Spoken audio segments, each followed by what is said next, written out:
La storia della nostra terra, la bellezza del nostro patrimonio, un elemento fondamentale da cui ripartire una volta terminata la nostra battaglia contro il virus. Cercheremo di riassumere il più possibile gli avvenimenti che si sono svolti in questo antico centro. In questo luogo sono attestate la presenza dei bizantini, dei normanni, degli angioini e dei nobili locali dei Sanseverini. Da qui sono passati re, regine e numerosi guerrieri che hanno reso grandi le loro dinastie.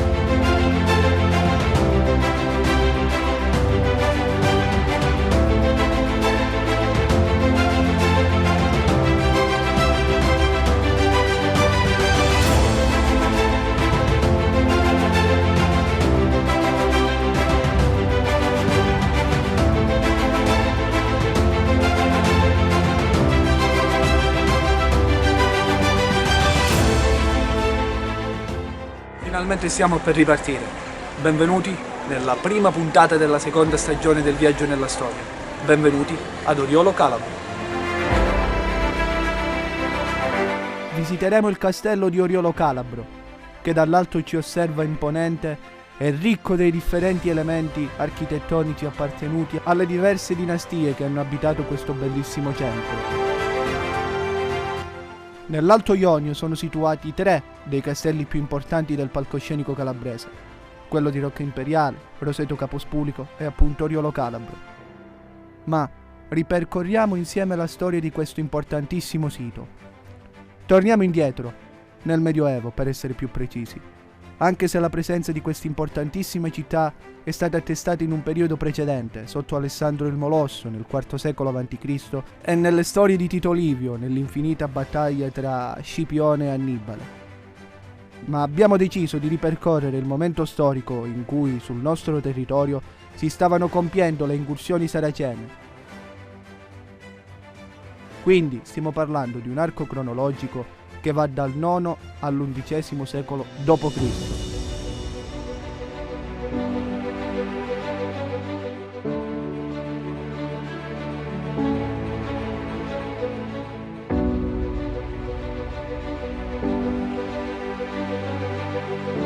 Sì, lo so che avete voglia, come me, di visitare questo bellissimo castello e visitare questo bellissimo borgo, ma prima di raccontarvi la sua storia, voglio mostrarvi qualche cosa che è fuoriuscito dalla terra di questo posto. Seguitemi.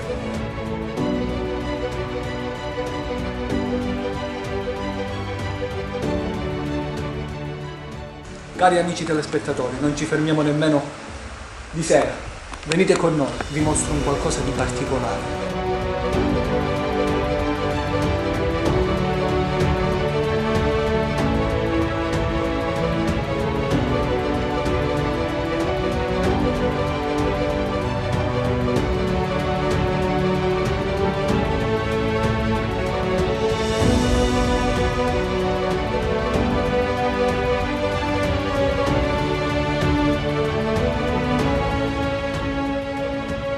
Mario, riprendi tutto, vai, attenzione qua.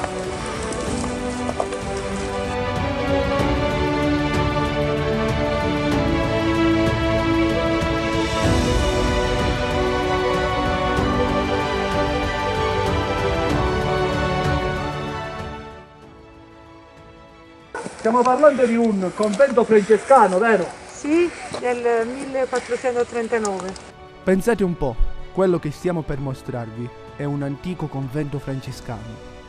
Ringrazio ancora una volta il sindaco che ci ha permesso di portare le nostre telecamere all'interno di questo scavo.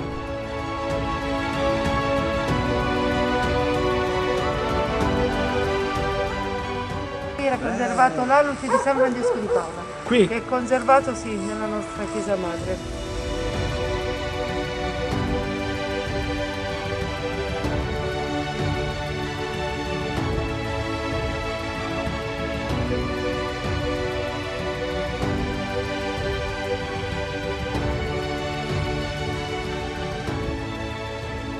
Mario, guarda, il pavimento a terra.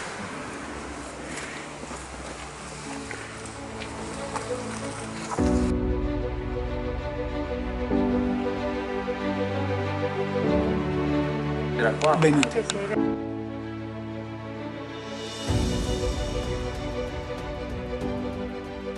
Ma la particolarità che fuoriuscita dalla terra scavata è un ciclo pittorico che ha come protagonista San Francesco d'Assisi. Stiamo parlando di un arco cronologico che oscilla tra il 1400 e il 1500. Come è andato in rovina? Secondo varie ricerche e quanto riportato, pare che tutto questo fu abbandonato durante il periodo napoleonico. Ma la cosa certa è che quando fuoriuscito dal sottosuolo rende ancora più importante questo antico centro.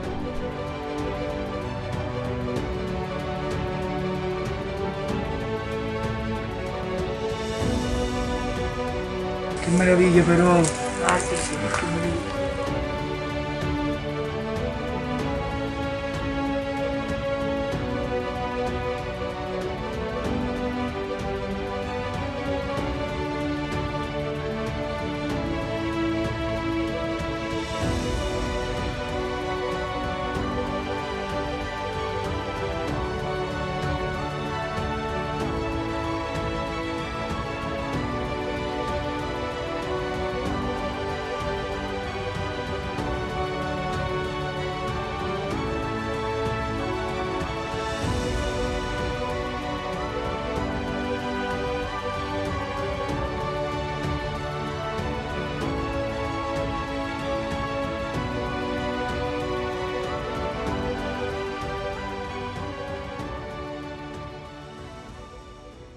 Sindaco, lei ci ha portato in un posto che, a parer mio, ma pure a parere degli spettatori che potranno ammirare sicuramente da casa, è qualcosa di assurdo e inimmaginabile per la bellezza che abbiamo scoperto, perché è stato un caso.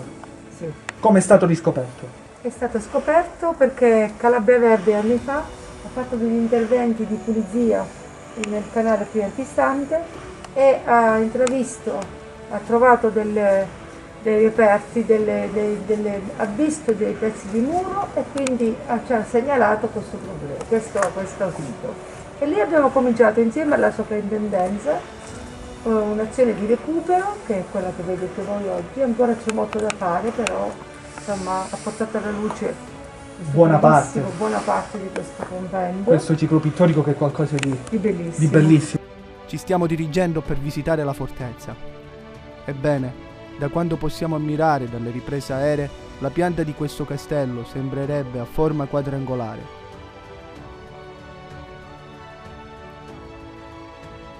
Quello che noi vediamo qui all'ingresso è lo stemma in pietra dei pignoni del carretto.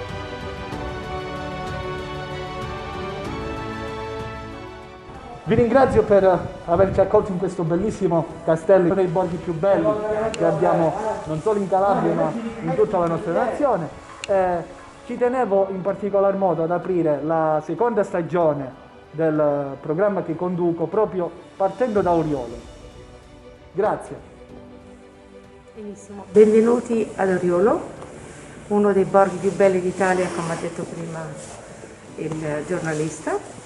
È un borgo bellissimo, qui siamo all'interno del castello di Oriolo. Il castello è, come potete vedere, qui siamo nell'area di corte interna, veramente molto bella, è di tipica costruzione, costruito in via presumibile in epoca normanna, sovrasta e domina tutto il borgo, tutta la Valle del Ferro, è costruito su base quadrilatera, al suo interno ha 3 torri angolari circolari, una torre quadrata, come avete avuto modo di vedere, consta 2 livelli. Al primo livello è l'area fortificata, che da qui si accedeva tramite un ponte elevatoio, e questa è l'area residenziale che adesso avremo modo di visitare, dove al suo interno ci sono dei soffitti decorati in legno che testimoniano gli interventi che sono stati fatti dai pignoli del carretto. Una prima edificazione fu fatta in epoca bizantina, Sì. su una struttura preesistente, ma in una fase successiva sono stati proprio i pignoni che hanno ampliato ulteriormente e fatto una serie di interventi, come testimonia nella parte bassa le pietre del castello. I pignoni del carretto erano una famiglia originaria della Provenza, di cui abbiamo testimonianze di un loro trasferimento intorno al XIII secolo, con l'avvento del regno angioino in quel di Napoli, con Giacomo Campagnola, che diede l'avvio a questa antica dinastia, soprannominato Pignone, termine che rimarrà per identificare questa antica famiglia. Marcello Pignone intorno al 1556 comprò il feudo di Oriolo. Un altro membro importante di questa famiglia locale dei Pignone era Alessandro, che nella prima metà del 1600 fondò, non molto distante da Oriolo, il centro di Alessandria del Carretto. Quindi, il primo marchese fu Marcello Pignone, ma questo avvenne nel XVI secolo. Prima dell'arrivo dei Pignone, questo castello era certamente bizantino, ma la tecnica vera e propria, quando si parla di costruzione e di fortezza, la nostra testa rimanda ai Normanni. Quando la terra di Calabria fu conquistata da Roberto il Guiscardo, stiamo parlando intorno al 1050 d.C. Poi, subito dopo, intorno al XIII secolo, appartenne alla dinastia sveva di Federico II.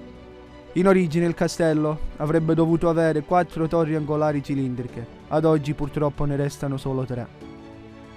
Questo castello, per le sue caratteristiche che riusciamo ad osservare dalle riprese aeree e dalla sua posizione, possiamo intuire che per guerrieri e malintenzionati non era un'impresa facile e spugnata.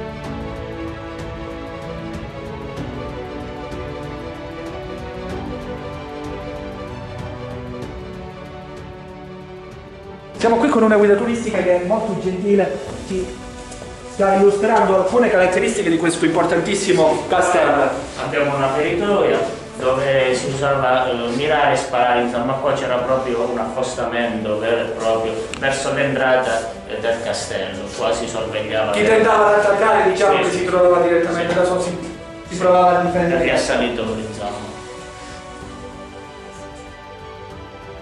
Sembra di stare in un insediamento medievale inglese, però siamo in Calabria. Intorno al XV secolo Oriolo passò nelle mani della famiglia dei Sanseverino, una famiglia elevata dalla dinastia dei Normanni e dove la loro presenza è attestata in Puglia, Calabria, Lucania e Campania.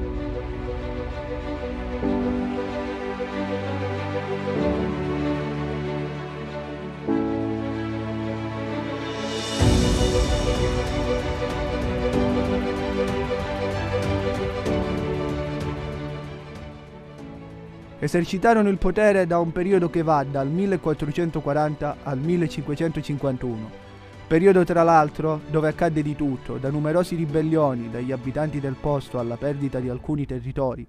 E forse fu proprio allora, quando nel 1551, quando cessò il potere della dinastia, che la terra fu acquistata da Marcello Pignone, primo marchese di Oriolo. Ora stiamo per mostrarvi qualcosa di particolare. Stiamo per entrare nella sala delle torture, dove in questa sala sono state ricostruite alcuni strumenti del terrore.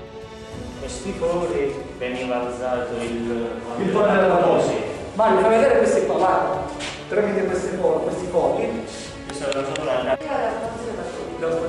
C'era l'ingranaggio al centro manovrato da argano e fumi tramite questi fori. E tutto questo, diciamo, è stato la sala che vediamo noi oggi. È stata messa in secondo luogo da ricostruzione.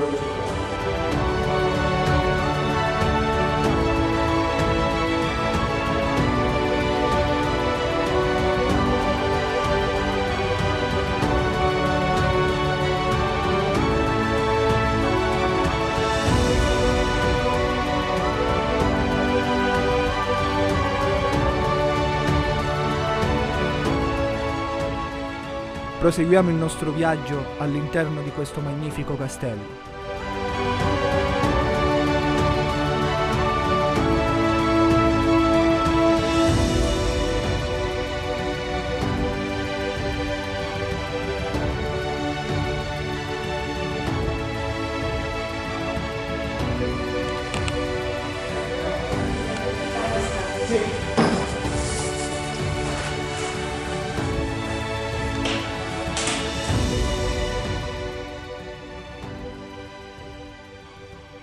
Guardate voi che panorama, la bellissima chiesa di San Giorgio.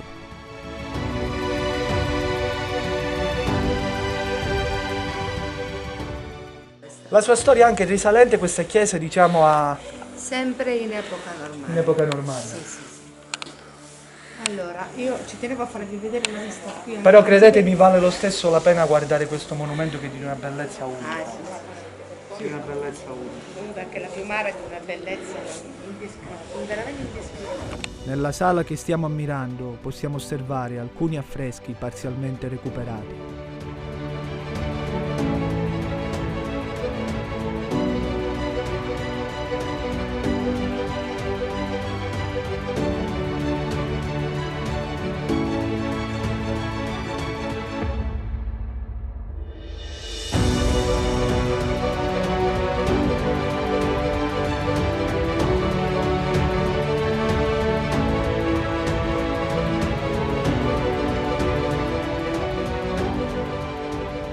Spero di trasmettervi, cari amici telespettatori, la particolarità di questi affreschi, che racchiudono nel loro interno la sfarzosità e la ricchezza di un'antica dinastia.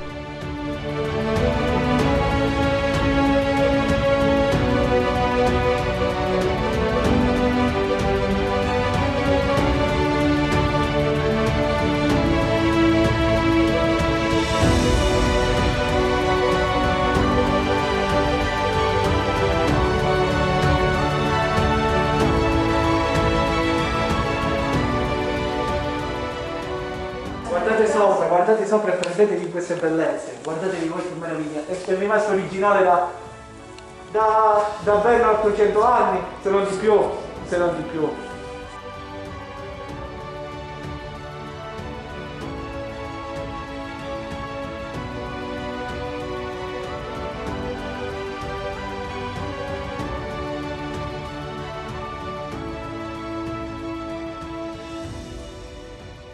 Entriamo in una delle 3 torri circolari, nella stanza rotonda detta botte.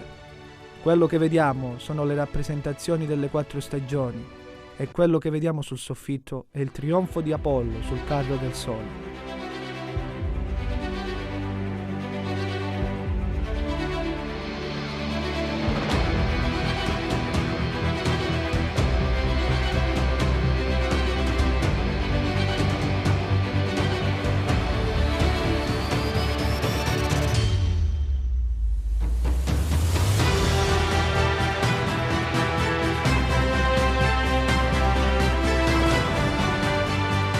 Dove ci troviamo in questa sala? Qua siamo nella sala delle bandiere rionali, dove ogni bandiera che vediamo rappresenta un rione.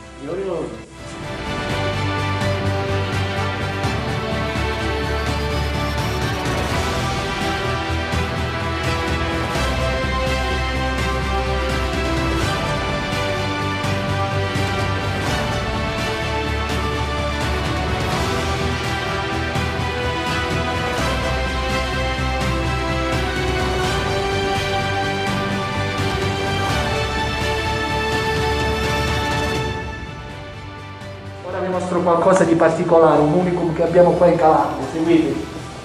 Guardate voi che meraviglia. Guardate voi che panorama, uno dei borghi più belli di tutta la Calabria.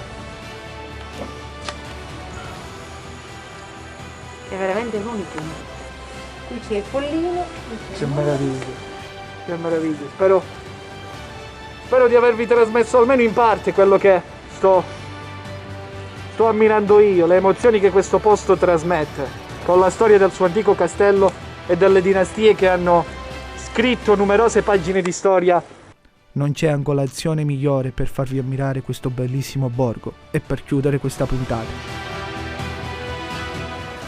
Ci tengo a ringraziare in particolar modo il sindaco e l'amministrazione comunale di Oriolo che mi ha permesso di portare le telecamere di Teleuropa Network qui in questo bellissimo centro. Senza dimenticarmi dell'associazione Proloco di Oriolo che mi ha dato una mano a ricostruire un'importantissima storia che è quella di questo bellissimo castello. Io vi ringrazio per avermi seguito e vi do appuntamento al prossimo viaggio nella storia, sempre qui su Teleuropa Network.